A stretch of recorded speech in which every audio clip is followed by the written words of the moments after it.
This Thanksgiving started with a hard-earned feast, but my son refused to eat and wouldn't tell me why. Later, his heartbreaking confession revealed how one family member had shattered his trust in ours. Life isn't easy, but everyone does their best to make it work. My husband, Mark, and I try to focus on what really matters, creating a happy home for our 8-year-old son, Ethan. This year, we were determined to give him a Thanksgiving to remember, even though money's been tight. We were also hosting our mother, so I wanted it to be nice. Luckily, we managed to stretch our budget and pulled off a feast. The turkey came out golden and juicy, the mashed potatoes are fluffy, and Ethan's favorite pumpkin pie was chilling in the fridge. I was proud of what we'd accomplished despite rising prices. Everything seemed fine until dinner. Ethan sat at the table, unusually quiet while staring at his plate. That kid often bounces with excitement for Thanksgiving. "Sweetie," I said gently, trying not to sound worried you're not eating. "Is everything okay?" He shrugged, barely looking up. "I'm not hungry," he mumbled. Mark shot me a questioning look across the table. I shrugged back, unsure what was going on. Our son was not the kind of kid to hold back if something was bothering him, but with my mom at the table, maybe he didn't feel like talking. She's not exactly the warmest presence. I decided not to push it during dinner. "All right," I said softly, giving his hand a little squeeze.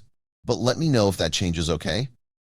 Ethan nodded, but the look on his face stayed with me. Something was wrong. After dinner, my son skipped dessert. Skipped. Dessert. That's like the sun deciding not to rise.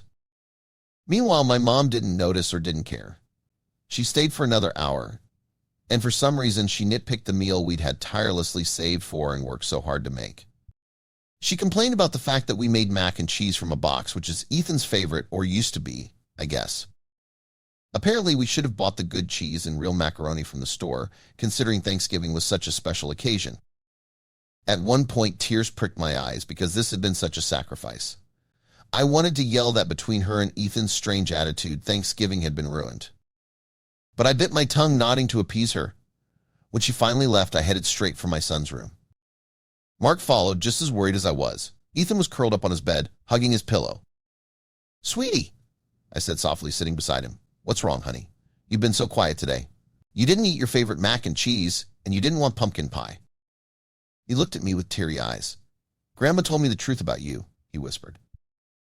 My stomach dropped. "What truth?" I asked, trying to keep my voice steady. He hesitated, then blurted out, "She said you and Dad are losers. She said we're poor, and that's why we can't have a real Thanksgiving."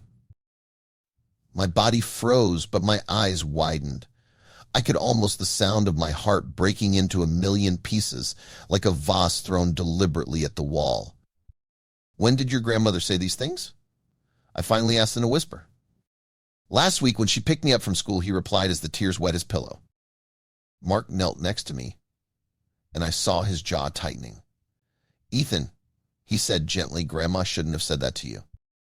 Our son sniffled, and his small hands gripped the blanket tighter. "She also said Dad's lazy and doesn't make enough money, and that you're not good at taking care of me." I could barely breathe. Mark started rubbing Ethan's back and spoke in a calm but firm voice. "Ethan, none of that is true. Your mom and I work hard to give you everything we can, because we love you so much." "But she said we're not a real family," our son continued, "because we don't have the stuff other people have." "Listen to me, sweetie," I said hoarsely. "Grandma's wrong. What makes a family real isn't money or stuff. It's love, and we have so much of that." Mark chimed in, nodding. "Son, people can and will say hurtful things, even people we love. But your mother's right. What matters is how we treat each other, and I think we're the luckiest family in the world because we're together and healthy." "Really?" Ethan asked. "Yes," Mark and I said in unison, and then I continued. "Listen, baby. We're not going to invite Grandma over for a while or ask her to pick you up. We all need a break from her, I think." Ethan bit his lip for a second before his tiny smile emerged. "All good now?" Mark asked, tilting his head. Our son lifted his upper body slightly and looked at us expectantly.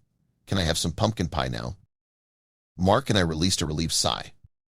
We went out to the kitchen, and Ethan acted like he'd never eat again.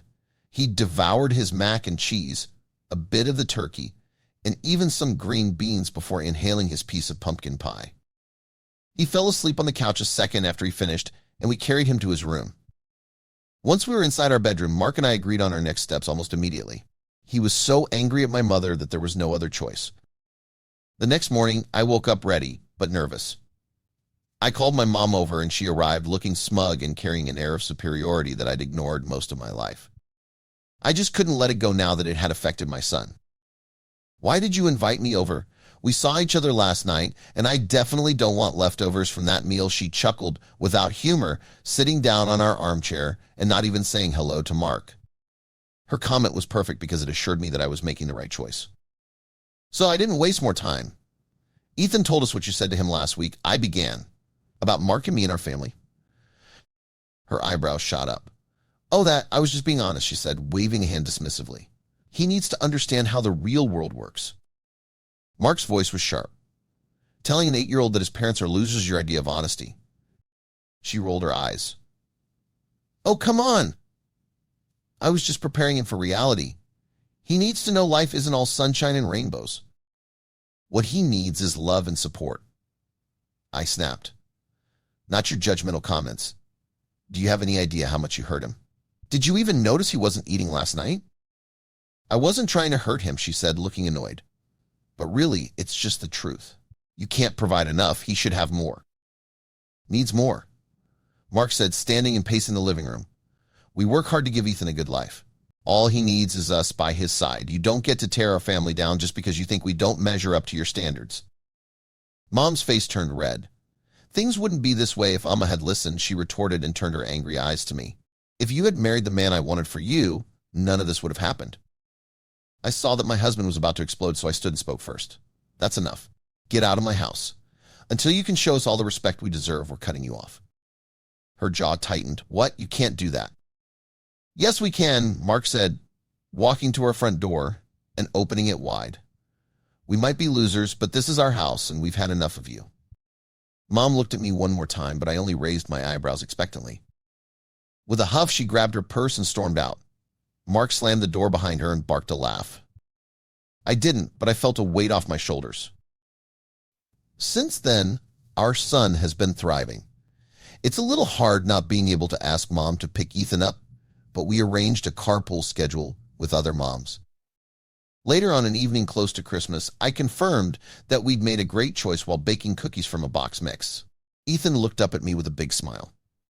Mom, I think our family is the best, he said. My throat felt too tight as I smiled back.